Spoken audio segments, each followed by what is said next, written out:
Hello दोस्तों, कैसे हैं आप लोग। आशा करते हैं अच्छे होंगे, स्वस्थ होंगे। तो आज हमारा एक नया अध्याय फिर से शुरू हो रहा है। ज्योग्राफी का चैप्टर नंबर 8, शीर्षक का नाम है परिवहन और संचार। आज इस वीडियो में पाठ का पूर्ण रूप से हम लोग एक्सप्लेनेशन करेंगे।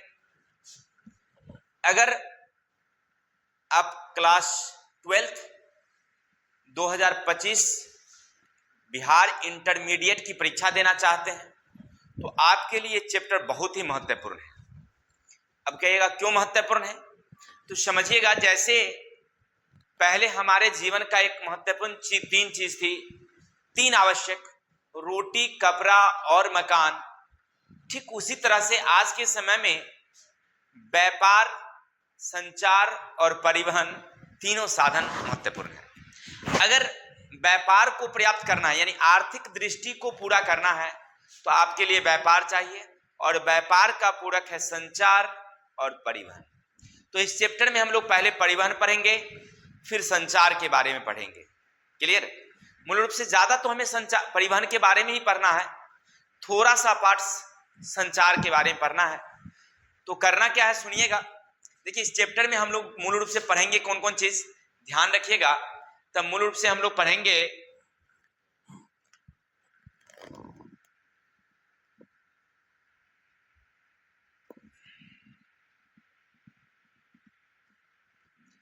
मूल रूप से इसमें हमें पढ़ना क्या है कि परिवहन किसे कहते हैं। आपको इस चैप्टर में मूल रूप से क्या पढ़ना है कि परिवहन किसे कहते हैं, परिवहन के कौन कौन से प्रकार हैं, सड़क यातायात, महामार्ग, विश्व के प्रमुख रेल मार्गे, प्रमुख जल मार्ग, पनामा नहर, सुएज नहर, पाइपलाइन और संचार। इन सब के बारे में हम लोग विस्तार से इस पर चर्चा करेंगे। तो करना क्या है मेरे भाई, बस वीडियो को ध्यान से सुनिए, सब कुछ समझ में आ जाएगी। हाँ, एक साथ में नोटबुक रखिएगा, जो आपको इंपॉर्टेंट बातें लगे उसको नोट डाउन कर लीजिएगा, अच्छा रहेगा। क्लियर। तो चलते हैं, परिवहन किसे कहते हैं। अगर आपसे कोई पूछे कि परिवहन क्या है, यानी what is means of transport, transport यानी यातायात के साधन समझिए या परिवहन समझिए, तो क्या लिखेंगे। परिवहन वह माध्यम है जिसकी सहायता से या तो कोई व्यक्ति या किसी सामान को हम एक स्थान से दूसरे स्थानों तक ले जाते हैं। ये जो क्रिया है ना, इस क्रिया को कहते हैं परिवहन। क्रिया को कहते हैं परिवहन, जो काम होता है। जैसे कोई व्यक्ति ट्रेन की सहायता से अपनी समस्तीपुर जिला से अगर वो दिल्ली चला गया है तो ये जाने की क्रिया को कहते हैं परिवहन। इसी तरह से अगर कोई सामान हमने पटना से अगर हमने दिल्ली भेजा तो वो ले जाने की क्रिया क्या होगी, परिवहन होगी। तो परिवहन क्या है, एक प्रकार की क्रिया है, और इसके माध्यम से हम लोग या तो किसी वस्तु का या किसी सामान को हम लोग एक जगह से दूसरी जगह भेजते हैं। क्लियर। और ये परिवहन जो है वह कई माध्यमों से है, समझिएगा। परिवहन हमारी जो उत्पादक स्तर हैं, यानी खेत से शहर के जो बड़े बड़े उद्योग फैक्ट्रियां हैं, उसको कनेक्ट करने का काम करती है ना। जैसे सड़क जो है वो क्या करती है, फैक्ट्री और गांव के खेतों को जोड़ने का काम करती है। अब गांव से, खेत से जो कच्चा माल तैयार हुआ, जैसे गन्ना हुआ, तंबाकू हुई, पटसन जूट हुआ, इस सब को कहां भेजती है, उद्योगों तक ले जाने के लिए किसका जरूरत होती है, तो सड़कों की जरूरत होती है। यानी परिवहन जो है ना वो कनेक्ट करने का काम करती है, समझ रहे हैं। तो हम पढ़ रहे थे कि परिवहन एक ऐसा माध्यम है जिसकी सहायता से हम लोग एक स्थान से दूसरे स्थान जोड़ने का काम करते, चलिए, या भेजने का काम करते हैं। अब हमें पढ़ना है परिवहन के साधन, यानी हम लोग जो परिवहन करते हैं ना, तो परिवहन करने के लिए हमें कुछ चीजों की जरूरत होती है, उसी को कहते हैं परिवहन के साधन। जैसे अगर आप कहीं जा रहे हैं तो जाना तो एक परिवहन है, लेकिन जिस माध्यम से आप जा रहे हैं, जिस गरिया पर बैठ के जा रहे हैं ना, वो गाड़ी आपके लिए माध्यम हो गया मेरे भाई, है ना। जैसे ट्रेन से गए तो ट्रेन हमारे लिए क्या है, परिवहन के साधन है। बस से गए तो बस परिवहन का साधन है। हवाई जहाज से गए तो वो परिवहन का साधन है। और हाँ, एक याद रखिएगा, पहले लोग पशु की सहायता से भी, अभी भी बहुत जगह पशु की सहायता से जाता है लोग, बैलगाड़ी, टमटम गाड़ी, है ना। अब पहले तो बारातियों और जाता था बैलगाड़ी से, मालूम है कि नहीं? नहीं, लेकिन अब तो कौन जाएगा बैलगाड़ी से? समय की बचत, क्योंकि लोगों के पास समय नहीं है, समय ही नहीं है, बस जल्दी जाना चाहता है, जल्दी आना चाहता है। परिणाम होती है कि हम लोग ये जो पशु वाली गाड़ियां हैं ना, उसका उपयोग कम कर दिए हैं। चलिए जो भी है, लेकिन याद रखिएगा, पहले के लोग भी एक प्रकार के यातायात के साधन थे। पहले के मानव एक प्रकार के यातायात के साधन थे। अब आपके दिमाग में आता होगा कि ये कैसे? तो देखिए, पहले यातायात नहीं था तो लोग अपने सिर पर बोझ उठा करके ही एक स्थान से दूसरे स्थान जाते थे। हमारे गांव के जो बड़े बुजुर्ग हैं, जो कहते थे कि पहले हम लोग अपने गांव से सामान उठा करके बाजार तक जो अगर ले जाना होता था तो हम लोग सिर पर ही गांठ उठा करके 80 किलो 90 किलो का ले जाते थे। यहाँ से 15 किलोमीटर 20 किलोमीटर हम लोग जाते थे। फिर वहां हम लोग रास्ते में एक दो जगह रखते थे, एक दो चार व्यक्ति साथ में जाते थे और फिर वहां पर रख देते थे और फिर वहां बेच करके चले आते थे। ठीक है, तो कहने का अर्थ है कि इस तरह से लोग सामान, या अभी भी देखे होंगे कभी कभी कि खेतों से फसल को अगर घर तक लाना होता है, अगर छोटी इकाई रहती है तो लोग सिर से ही ठो करके ले आते हैं। तो ऐसी स्थिति में मनुष्य भी क्या हो गया, एक प्रकार का यातायात के साधन हो गए, परिवहन के साधन हो गए। क्लियर? तो आशा करते हैं आपको इतनी बात समझ में आया होगा कि परिवहन क्या है और परिवहन के साधन क्या है। ठीक है, गांव में खास करके परिवहन के साधन के लिए लोग पशु का उपयोग करते हैं, खुद तो करते ही हैं, पशु का भी उपयोग करते हैं, साथ ही साथ अन्य प्रकार के वाहन का भी उपयोग करते हैं। परिवहन संचार और उत्पाद केंद्र को जोड़ने का काम करती है और खास करके जिस समय से परिवहन आया है, व्यापार का खूब विकास हुआ है। व्यापार का क्या हुआ है? खूब विकास है, माने आर्थिक क्षेत्र की उन्नति इसलिए हुई है क्योंकि हमारे यहाँ परिवहन और संचार का खूब विकास हुआ है। क्लियर? आशा करते हैं इतनी बात आप समझ गए हैं कि परिवहन क्या है, परिवहन के साधन क्या है। ठीक है, आगे चलो क्या? चलते हैं आगे है परिवहन जाल क्या है। देख भाई, परिवहन जाल का मतलब क्या समझ रहे हो कि मान लीजिए कोई ऐसा केंद्र हो जहां से अनेक प्रकार की यातायात के साधन गुजरती हो, उसको कहेंगे हम लोग परिवहन जाल। जैसे समझ लीजिए कि आप जिस जगह रह रहे हैं उस जगह का जो जिला मुख्यालय होगी, यानी जिला का जो प्रमुख शहर होगा, उस सड़क जाइए वहां और वहां देखिएगा कि इस तरह से एक बड़ी सड़कें गुजर रही है, एक बड़ी सड़कें गुजर रही है। फिर उसके नीचे से एक सड़कें बनाई गई है जो नीचे से गुजर रही है, ये समझिए एक ओवर ब्रिज हो गया। इसके नीचे से एक सड़कें गुजर रही है, फिर इधर से एक सड़कें आ रही है और यहाँ से क्रॉस करके यहाँ से निकल रही है। ऐसे करके ये जाल जैसी संरचना आपको दिखाई पड़ेगी, इसी को कहते हैं हम लोग परिवहन जाल। यूं ऐसे समझ लीजिए कि आप अपने जिला केंद्र में जाइए, वहां पर रेलवे का भी विकास होगा, रेल का साधन भी उपलब्ध है, सड़क यातायात का भी साधन उपलब्ध है। कहीं कहीं ऐसा भी है कि वायुयान सेवा भी वहां शहर में उपलब्ध है। फिर वहां पर बहुत सारी सड़कें हैं, बड़ी बड़ी सड़कें, रेल मार्ग, राजमार्ग, छोटी रेल सड़कें, छोटी रेल मार्ग, बहुत तरह की साधन है। फिर कहीं कहीं पर नदी के किनारे हैं तो पानी वाली जहाज का भी है। जैसे हमारे बिहार राज्य के पटना चले जाइए तो यातायात के लगभग बहुत सारे साधन हैं। अब आप ओवर ब्रिज पर चढ़ेंगे तो देखेंगे एक नीचे से गुजर रही है, ओवर ब्रिज पर भी ऊपर से निकल गया है दूसरा। तो इस तरह से वहां पर एक जाल जैसी संरचना आपको दिखाई पड़ेगा, लगेगा केवल सड़क ही सड़क दिखाई पड़ रही है। यही तो हमारा सड़क जाल है ना, यातायात जाल है, परिवहन जाल है। क्लियर है? तो आशा करते समझ गए होंगे। फिर समझ लीजिए, परिवहन जाल का मतलब होता है कि वैसा केंद्र बिंदु जहां से अनेक सड़कें, अनेक यातायात के साधन गुजर रहे हों, तो ऐसे बिंदु को, ऐसे जगह को परिवहन जाल कहते हैं। क्लियर? तो अभी तक आप पढ़ रहे थे क्या पढ़ रहे थे? क्या परिवहन क्या है, परिवहन क्या है? तो हमने अभी बताया आपको कि परिवहन वैसे साधन है, परिवहन वैसे साधन है जिसके माध्यम से हम एक स्थान से दूसरे स्थान तक या तो खुद जाते हैं या किसी वस्तु को ले जाते हैं तो परिवहन कहलाता है। फिर हमने बताया परिवहन के साधन, जो परिवहन की क्रिया को संपन्न करता है, ले जाने का जो काम करता है, तो वो माध्यम जो है वो परिवहन है। ठीक है, परिवहन के साधन है, जैसे बैलगाड़ी है, मनुष्य है, या अन्य पानी की जहाजें, हवाई की जहाजें, रेल, ये सब क्या हमारा परिवहन के साधन है। फिर हमने पढ़ा कि परिवहन जाल किसे कहते हैं, तो हमने कहा कि जहां पर हम लोग रहते हैं वहां पर यातायात के अनेक साधन विकसित हैं, तो इस पूरा को सम्मिलित रूप से हम लोग कहते हैं परिवहन जाल।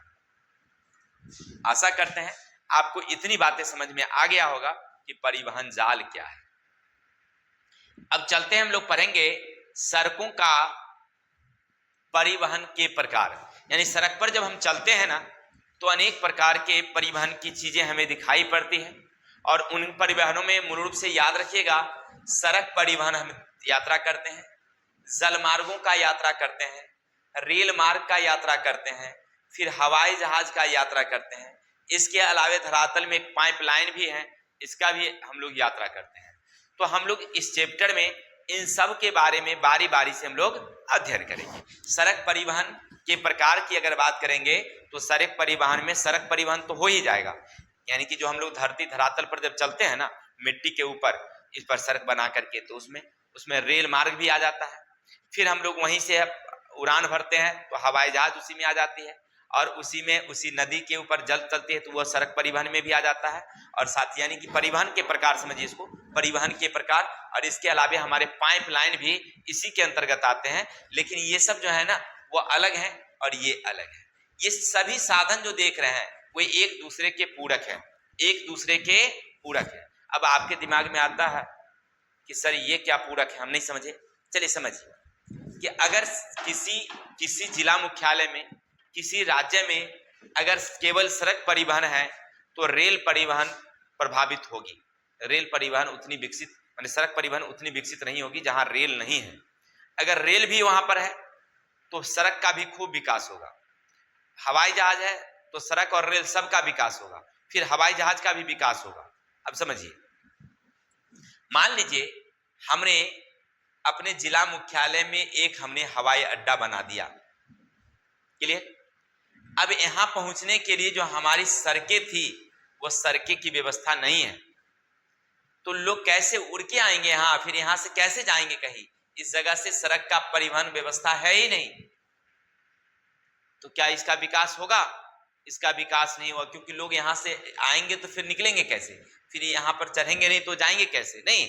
तो इसके लिए सड़क का परिवहन, यानी कहने का अर्थ है हवाई जहाज, हवाई अड्डा को प्रभावित करता है कौन? सड़क परिवहन। या तो रेल होनी चाहिए या सड़क होनी चाहिए, जहां माने दूर दराज से लोग यहाँ से यहाँ पहुंचेंगे तभी ना हवाई जहाज पर चढ़ेंगे जी।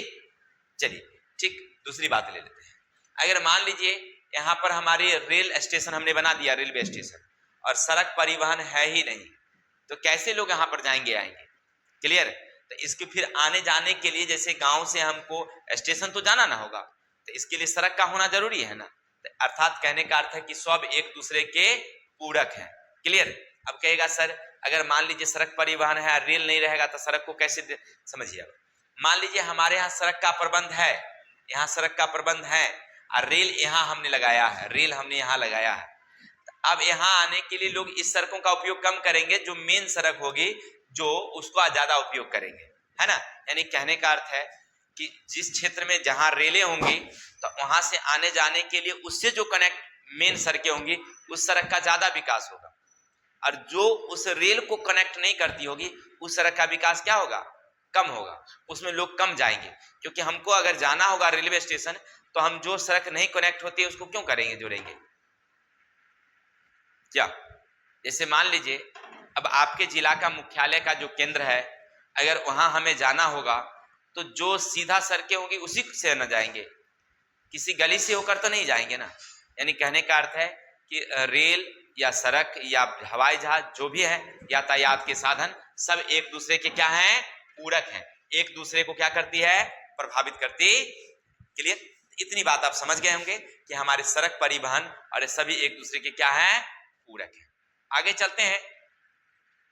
मुख्य रूप से जो अंतरराष्ट्रीय संचालन होती है, जो अंतरराष्ट्रीय व्यापार होता है, ये मुख्य रूप से किससे होता है? जल मार्गों से होता है। अब समझिए कि अगर हमें भारी भारी सामान को कहीं ले जाना होता है तो भारी से भारी सामानों को हम लोग जल मार्ग से ही ले जाएंगे, वायुयान सेवा उतनी भारी सामान को नहीं ले जाती है। जैसे हमारे देश की सोनालिका ट्रैक्टर बनती है, वो दूसरे देशों में बिकती है। अब उसको ले जाने के लिए हमें चाहिए रेल, और रेल की यातायात सुविधा वहां तक नहीं है, क्योंकि हम लोग जिस महाद्वीप में रहते हैं वहीं तक हमारी रेल की सुविधाएं हैं। फिर जब समुद्र आ जाता है तो समुद्र को पार करने के लिए हमारे यहाँ रेल की सुविधा नहीं है, क्योंकि वहां रेल का पुल नहीं बना है, तो रेल कैसे जाएगी। अब हमें मान लीजिए समुद्र के उस पार वाले देशों में ले जाना हो तो कैसे हम लोग ले जाएंगे? तो उसके लिए क्या करते हैं हम लोग? किसका उपयोग करते हैं? जल मार्ग का उपयोग करते हैं। बड़ी बड़ी जहाजें हैं, बड़ी बड़ी पोतें हैं, उस पर हम लोग एक साथ भारी से भारी सामानों को लोड कर देते हैं और एक स्थान से दूसरे स्थान तक ले जाते हैं। यानी अंतरराष्ट्रीय व्यापार में मूल रूप से किसका उपयोग किया जाता है? तो याद रखिएगा, जलयान का। किसका उपयोग किया जाता है? जलयान का। हाँ, चलिए अब यातायात के अन्य साधनों की बात अगर करें तो जो उच्च कीमत वाली वस्तु है या जल्दी नाश होने वाली जो वस्तु है, नाशवान वस्तु, उसको लाने के लिए हम लोग वायु सेवा का उपयोग करते हैं। किसका उपयोग करते हैं? 50। चलिए, तो हम लोग किसका उपयोग करते हैं? वायु सेवा का उपयोग करते हैं। उच्च कीमत वाली वस्तु हो, जैसे मान लीजिए कोई महंगी चीज हो, सोना चांदी इत्यादि हो, तो हम लोग उसको पानी की जहाजों से नहीं भेजते हैं, उसको हम लोग किससे भेजते हैं?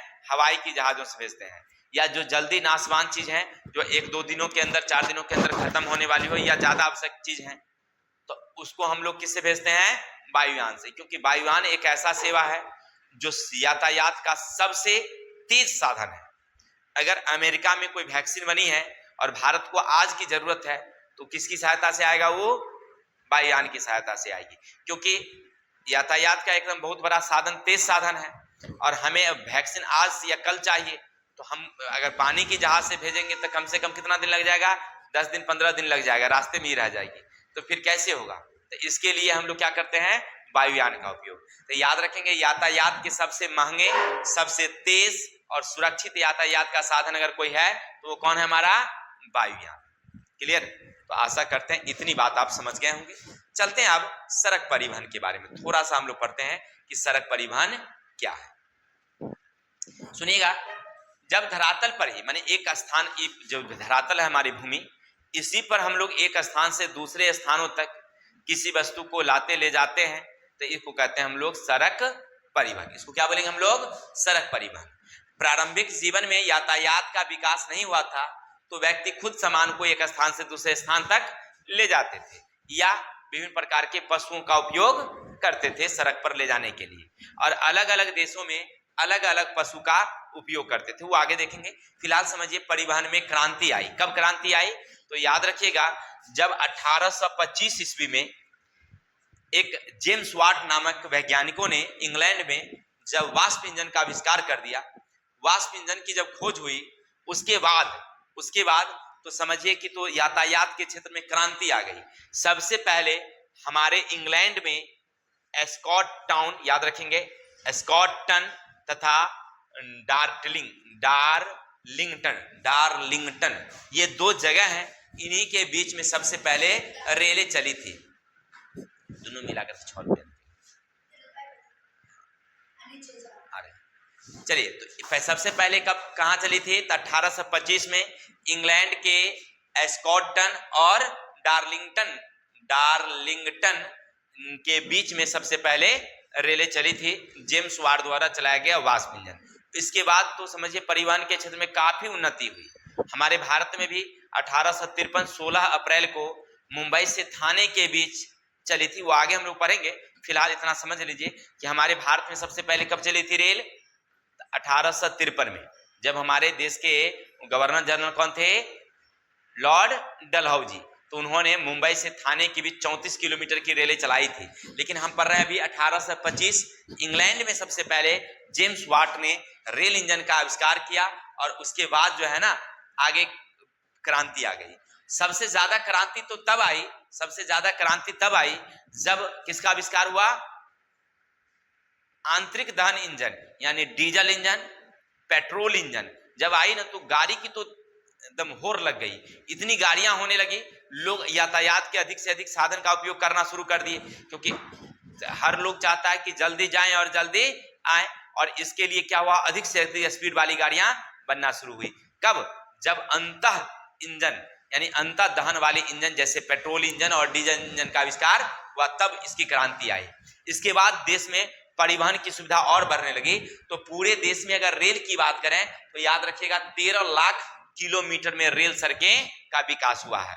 अब कहिएगा सर बहुत कम, 13 लाख ही किलोमीटर में है। हाँ देखिए, कुछ ऐसे देश हैं जो गिने चुने देश हैं, जैसे भारत है, चीन है, इंग्लैंड है, फ्रांस है, जापान है, अमेरिका है, रूस है। इन सारे देशों को अगर छोड़ दीजिएगा तो बहुत सारे दुनिया के ऐसे देश हैं जहां भी बहुत ही पिछड़ा हुआ है, वहां बहुत ही रेल का कम विकास हुआ है। तो इन्हीं सब 20-25 देश है ना जो आप नाम जानते होंगे, इन्हीं सब देशों में ज्यादा विकास हुआ है, बाकी सब देशों में ज्यादा विकास नहीं हुआ है। हाँ, एक लेटेस्ट किताब की आंकड़ा इस तरह से, अब थोड़ा सा बढ़ा होगा वो अलग सी बातें हैं, लेकिन फिलहाल अपनी किताब के आंकड़े के हिसाब से चलेंगे हम लोग, तो 13 लाख किलोमीटर में रेल का विकास हुआ है। ठीक है, चलिए आगे चलते हैं, थोड़ा सा वेट करिए। तो हम लोग पढ़ रहे थे कि रेल मार्गों का विकास जो है लगभग कितना हुआ है, 13 लाख किलोमीटर में, जिनमें सबसे ज्यादा रेल मार्ग का विकास याद रखिएगा उत्तरी अमेरिका में। सड़कों का भी विकास सबसे ज्यादा वहीं हुआ है उत्तरी अमेरिका में। कितना? तो पूरे का 5.2 और जो 4.4 लाख किलोमीटर है ये यूरोप के देशों में है। ठीक है ना, यूरोप में मिलता है। हमारे भारत एशिया में इसका अभी भी बहुत कम विकास हुआ है। क्लियर? अब समझिए ना, 13 में 5 और 4 9 तो उधर 2 ही में खत्म हो गया। अब ऑस्ट्रेलिया महादेश, एशिया महादेश और यूरोप मिला करके लगभग हम लोग 4 दशमलव कुछ हिस्सा हम लोगों को मिलता है, उसी में हम लोग सब विकास किए हैं। यानी कुल मिलाकर के सबसे ज्यादा रेल का विकास कहाँ हुआ है, तो उत्तरी अमेरिका जो मतलब महादेश है, फिर यूरोप के महादेशों में कितना, तो 4.4, और बाकी 3 महादेश जो बच गए, ऑस्ट्रेलिया, एशिया और अफ्रीका, तो इन देशों में हम लोग इतना कम विकास किया, बहुत कम अभी भी विकास हुआ है। ठीक, चलिए परिवहन के नवीनतम विकास पाइपलाइन और तार मार्ग को भी रखा गया है। यानी कि परिवहन के नया विकास में किसको जोड़ दिया गया है, तो पाइपलाइन को जोड़ दिया गया है और तार मार्ग को। तार मार्ग समझ ना, जैसे हम लोग बिजली को ले जाने के लिए जिसका उपयोग करते हैं वो इसमें रखा गया है। चलिए अब चलते हैं बोझ ढोने वाले पशु और उसके क्षेत्र। यानी हम लोग सामान को ढोने के लिए पहले जिसका उपयोग करते थे पशु का, उनके बारे में थोड़ा सा चर्चा कर लेते हैं। तो थोड़ा सा चर्चा क्या, देखिए अलग अलग क्षेत्रों में अलग अलग पशु का उपयोग होता है। जैसे पहले के समय में जो ठंडे प्रदेश हैं जिनमें कुत्ते और रेंडियर का उपयोग किया जाता है, कहाँ, तो उत्तरी अमेरिका, उत्तरी यूरोप तथा साइबेरिया के बर्फीले क्षेत्रों में किसका उपयोग किया जाता है, कुत्ते, और एक जानवर होता है जिसका नाम है रेंडियर, उसका उपयोग किया जाता है। वहां पर एक गाड़ी होती है स्लेज गाड़ी, उसमें चक्का नहीं होता है, गाड़ी लकड़ी की पटरी पर बनी होती है, और उसको खींचने के लिए किसका, तो लोग कुत्ते का उपयोग करते हैं या रेंडियर पशु का उपयोग करते हैं। वो बर्फ पर सीधे स्लीप करते रहता है, उसमें चक्का नहीं होता है, क्योंकि बर्फ है, चक्का तो धंस ही जाएगी, इसीलिए पटरी रहती है, पटरी पर से ही स्लीप करते रहता है वो। ठीक है, तो खींचने के लिए किसका उपयोग, उस पर लोग बैठ जाते हैं और कोई या सामान को रख देते हैं और वो खींच करके आसानी से ले जाता है। तो आपने क्या समझा कि जो बर्फीले क्षेत्र हैं, ठंडे प्रदेश, वहां पर जैसे उत्तरी अमेरिका का बर्फीला क्षेत्र है, उत्तरी यूरोप का है बर्फीला क्षेत्र, साइबेरिया का जो है बर्फीला क्षेत्र, तो वहां पर किसका उपयोग, रेंडियर पशु का उपयोग किया जाता है। इसी तरह से अपने भारत में अगर बात करें तो अपने भारत में मूल रूप से यातायात के लिए किस पशु का उपयोग किया जाता है, बैल का। ऐसे घोड़े का भी उपयोग किया जाता है, लेकिन अपने यहाँ घोड़ा का कम, ज्यादा करके किसका उपयोग किया जाता था, बैल का। अब तो बैल का उपयोग कम हो गया, अब की बात नहीं, पहले की बात जो किताब कह रहा है। पशु की अगर बात करेंगे, जो मरुस्थलीय क्षेत्र है तो वहां पर सबसे ज्यादा पशु किसका उपयोग होता है, ऊंट का उपयोग होता है। सबसे ज्यादा किस पशु का उपयोग करते हैं हम लोग, ऊंट का उपयोग करते हैं। इसी तरह से जो पर्वतीय क्षेत्र है, जहां पर्वत है, ठंड प्रदेश है, तो ऐसे स्थिति में वहां पर किसका ये उपयोग किया जाता है, याक पशु का किया जाता है। लेकिन जो पश्चिमी देश है, वहां पर मूल रूप से किसका उपयोग किया जाता है पशु में, तो घोड़े का। क्लियर? तो अलग अलग प्रदेश हैं, अलग अलग पशु हैं, तो हम लोग इस तरह से पशु का भी उपयोग करते थे। जैसे हमने बताया भी, ठंडे प्रदेश में सब जहां बर्फ गिरती है वहां पर किसका उपयोग, रेंडियर और कुत्ते का। देखिए आदमी कैसा है, कुत्तों से भी काम करवा लेता है, खिंचा लेता है, नहीं। चलिए आगे है, घोड़े का उपयोग, फिर हमने देखा ऊंट का उपयोग, फिर याक का उपयोग, और भारत में किसका उपयोग? पशु का उपयोग। किसके लिए? यातायात के साधन के लिए किए जाते हैं। अब देखिए, ज्यादा करके अपने यहाँ बैल का उपयोग होता है, घोड़ा का भी उपयोग होता है लेकिन कम, लेकिन बैल का सब में हो जाता है। सामान ढोना हो, यातायात करनी हो, नहीं हल चलानी हो, तो ज्यादा करके पशु का ही उपयोग बैले में करते हैं, इसीलिए बैल का महत्वपूर्णता रखा गया। चलिए, तो आज थोड़ा सा और हम लोग पढ़ लेते हैं सड़क के बारे में। पढ़ना हमको कि सड़क विश्व के कुल मोटर वाहन चलने वाली जितनी पक्की सड़कें होती हैं उनको रखा गया है, और इनमें इसका विकास कितना हुआ है? तो 150 लाख किलोमीटर हुआ है। कितना हुआ है? 150 लाख किलोमीटर सड़क का विकास हुआ है। यानी पूरी दुनिया में कुल जितनी सड़कें हैं उसको अगर जोड़ा जाए तो कितना विकास हुआ है? 150 लाख किलोमीटर हुआ है, यानी बहुत ज्यादा है सड़क का विकास। और उनमें से सबसे ज्यादा 33% सड़क का विकास कहाँ हुआ है? अमेरिका में हुआ है। समझ रहे ना? यानी अमेरिका जो है यातायात की अगर दृष्टि से देखा जाए तो सबसे अच्छा है। रेल का भी विकास 5.2, यानी पूरे विश्व का जितनी रेलें हैं उनका 5.2% हिस्सा किसको मिला है? अमेरिका को मिला। और सड़क यातायात का 33%, यानी कि समझिए 1/3 तो वही ले रहा है, नहीं यानी कि सड़क मार्ग का भी हुआ। तो हमने आज तक पढ़ा सड़क परिवहन के बारे में, थोड़ा सा जल परिवहन और पशुओं के यातायात के बारे में। अगर आप हमारे वीडियो देखें, वीडियो आपको अच्छा लगा, अगर आपको कुछ सीख मिली हो तो लाइक करिए, कमेंट करिए, और देखने के लिए बहुत बहुत धन्यवाद। तो हमें विदा दीजिए, कल मिलते हैं नेक्स्ट वीडियो के साथ, इसका शेष पार्ट 2 लेकर के। तब तक के लिए जय हिंद, जय भारत। हंसते रहिए, मुस्कुराते रहिए, मस्त रहिए।